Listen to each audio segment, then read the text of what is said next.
Good morning. Ngasi ningthokaba numit ko. Ningthokaba numit ki card ki message ai pedeng minarase ko. Ningthokaba numit ki ahamba ko. Numbers angel number se number 47 leire aduga kaladan angobu gumba kai gumba dumaina sina bi bai ko. Aduga amana chak thongba dana haidi happa ya ba se ko di chini ni khangde sangom ni khangde ama khatang hai tare ko kitang maming ge na dumaina happy ba cheng subo ko matam da ko. Adumai taraga to bi bai yare ko. Ado ahamba da apagi keno harasne ko hadi card ki message yeng minarase aduga timing aphabaso hapet yengase ko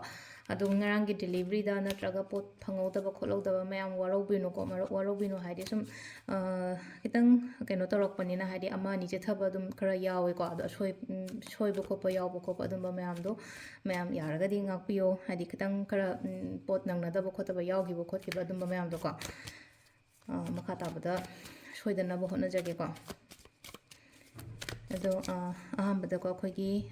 card home katang those ko card home sidagi card ama khanbirase ko hadi card number 1 card number 2 aduga card number 3 ko ahamba se consider ani shuba consider natraga om suba consider ma khanbirase ko hadi first card second card and third card ko first card khanba ngai yenga se ko hadi first card khanba ngai yeng ona ahamba gi ko ahamba khanba card se lai se ko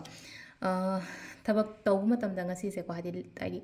फंगगसु माइ पागसु खतंग वाना गुंबा दुमाइना गुंबा फंगदो इन ओइ को हाइदे challenge लेबा हारसने को समना हाबदा तराई तराई फंगदबदो केनो मतो मतमदा अदमाइ गुंबा लाखोदो high Tarak सिलाइसो हम बैसे कितंग लेनो को अइना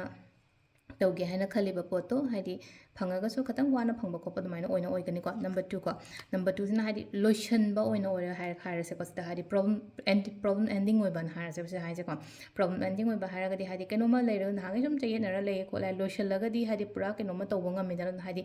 एंडिंग ओइरगा हाइदि न्यू बिगिनिंग गुंबा दुमाइ लाए को सिदा अनि सुबा खनबा ngai ओइना हारगदि को अदुगा अहुम सुबा सिना सिलेनो को टेंशन स्ट्रेस गुंबा kai गुंबा ले यामना को